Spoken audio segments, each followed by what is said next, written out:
कुल मिलाकर प्रबंधन के क्षेत्र में विकास को लेकर, वन डिस्ट्रिक्ट वन प्रोडक्ट को लेकर एक नई साझेदारी के साथ उत्तर प्रदेश मध्य प्रदेश बढ़ेगा। ललित सेन जी, आप कैसा देख रहे हैं इस पूरे आयोजन को? देखिए, मैं सर्वप्रथम तो महेंद्र जी आपको बहुत धन्यवाद देता हूं कि बहुत महत्वपूर्ण विषय पर आपने आज ये गोष्ठी रखी है, इसके लिए धन्यवाद। और बाबा शिव की नगरी में अगर आदरणीय हमारे मध्य प्रदेश के यशस्वी मुख्यमंत्री जा रहे हैं तो उनको भी मैं आभार व्यक्त करता हूं, क्योंकि शिव के शरण में जाना सभी को जाना चाहिए। और वो भी गए क्योंकि वो शिव की नगरी उज्जैन से आते हैं और शिव की नगरी बनारस जा रहे हैं, तो शायद कुछ मध्य प्रदेश के लिए कामना करेंगे। वो मध्य प्रदेश के लिए कुछ जो हम रोज डेली लोन ले रहे हैं हजारों करोड़ का, उसमें कुछ कमी आएगी।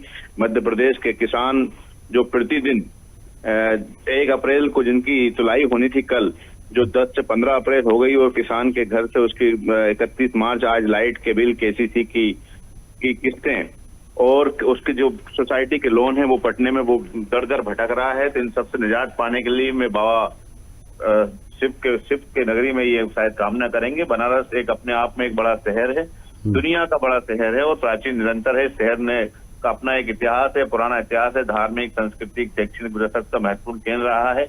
बनारस में प्राचीन ग्रंथों जैसे ऋग्वेद, महाभारत में भी काशी में कहा गया है कि यह प्रकाश का शहर माना जाता है, भगवान शिव की नगरी है, स्थापना की नगरी, शहर प्राचीन का राजधानी है। बौद्ध धर्म से लेकर कई धर्मों का इतिहास यहाँ पर रहा है। तो महाकाल की नगरी से बाबा शिव की नगरी में जाने वाले आदरणीय मोहन यादव जी को मैं ये भी पूछना चाहूंगा कि इससे पहले शिवराज सिंह जी ने एक डिस्ट्रिक्ट एक क्रॉप्स का नारा लाए थे, और जिसमें कई जिलों में जैसे कि हरदा में बांस की बात थी, उसके बाद दमोह में चने की बात थी, तो रायसेन में चावल की बात थी। तो वो बात कहाँ गई?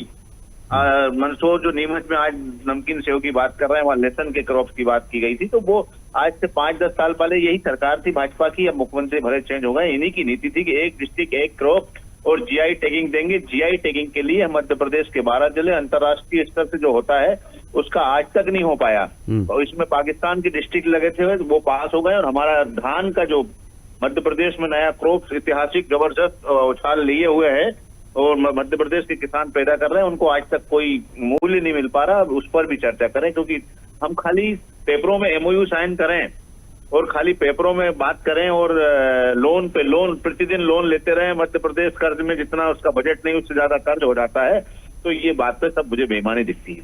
चलिए, अब ललित सेन जी को ये सारी बातें बेईमानी दिखती हैं, राज्यपाल जी उपलब्धियां गिना रहे हैं, बता रहे हैं। अब डॉक्टर राजेश जौहरी जी, आपको क्या दिखता है इस पूरे आयोजन में? एक बात तो ये है कि विपक्ष ने, जो ललित सेन जी ने कहा, विपक्ष ने अपनी जिम्मेदारी बहुत ही अच्छे से निभाई है।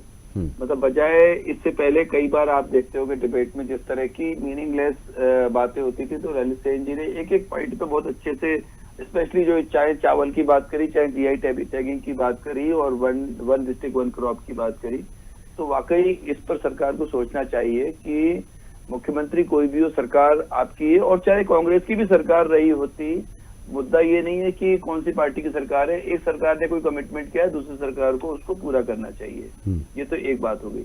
लेकिन अब इसको अपन दूसरे एंगल से देखते हैं कि आज आप देखिए कि उनका जो सबसे इम्पोर्टेंट सेशन था वहां का, वो था वाराणसी, उज्जैन और चित्रकूट को लेकर। जो सबसे ज्यादा जिस पर ध्यान दिया गया वो इस वाले जो उनका टॉपिक था, इस पर ध्यान दिया गया कि इन तीनों के बारे में स्टडी किया गया।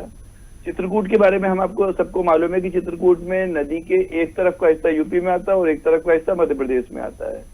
तो